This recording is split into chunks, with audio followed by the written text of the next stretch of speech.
দেখো বন্ধুরা, একটি মোটরসাইকেলের পেছনে যে এতগুলো ড্রাম নিয়ে যাওয়া যায় তা সত্যি আমি কখনো ভাবতেই পারিনি। আমি ভেবেছিলাম যে একটা ড্রাম নিয়ে ফেসে গেছে আর হয়তো ড্রাম তুলতেই পারবে না। কিন্তু দেখো এই মেয়েটার বুদ্ধি কি!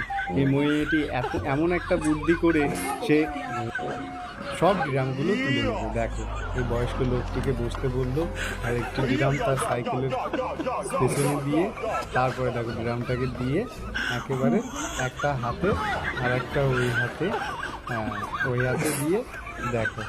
আর আমি ভাবছি আর এগুলো কি করে দেবে ওমা।